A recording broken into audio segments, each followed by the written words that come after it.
It's amazing the extent to which people will go to avoid keeping the law of God, the commandments, the 10 Commandments in some cases, and especially the fourth commandment, remember the Sabbath day to keep it holy. And in doing so, they miss a very important point about not only the Sabbath and God's law, but what God is offering to us and what He is doing. There's a story from the Gospels in Matthew's account of a rich young man who came to Christ saying, "Teacher, what good deed must I do to have eternal life?" And Christ replied to him, "Why do you ask me about what is good? There's only one who is good. If you would enter into life, keep the commandments." And the rich young man said, "Which ones?" And Christ said, "You shall not murder. You shall not commit adultery. You shall not steal. You shall not bear false witness. Honor your father and mother. And you shall love your neighbor as yourself," which sums up what he just said. The young man replied to Christ, "All these I've kept. What do I still lack?" And Jesus said to him, "If you would be perfect, go, sell what you possess, give to the poor, and you will have treasure in heaven. Come follow me."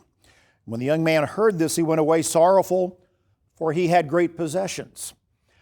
Now, I've heard this from people in the past, and again, just even recently in a conversation that came up, where people will point to this particular listing of the commandments and say, the Sabbath is not listed here, therefore, we don't have to keep the Sabbath.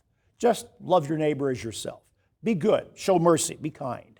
All of which is important, but the fact that this commandment, the Sabbath commandment, is omitted does not mean that Christ did not expect us to keep the Sabbath day.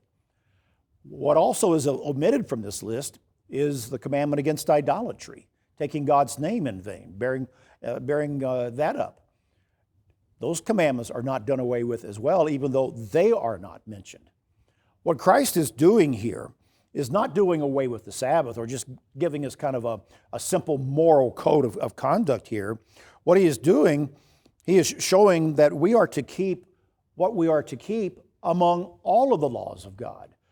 The 10 Commandments summarize how we worship God, which is the first great commandment, and how we are to then work or have relationships and love our fellow man, our neighbor, the second great commandment. And this is not a complete list of the 10, nor is it really a complete listing of the points of the law that we are to keep. No, what Christ was offering to this young man, this rich young ruler, was a chance to be a disciple. And therefore the emphasis was, go and sell what you have, give to the poor, which again is not a command to just go into socialism or communism and selling all that you have. What Christ was doing was offering this person an opportunity to be a disciple. He went away sorrowful because he had great possessions and he couldn't part with what he had. He missed the whole point of what Christ was saying. And frankly, people today who will use this particular passage to say, well, he didn't mention the Sabbath, so we don't have to keep the Sabbath, they're missing the point of what Christ is saying. Christ was offering the chance for this man to be a disciple.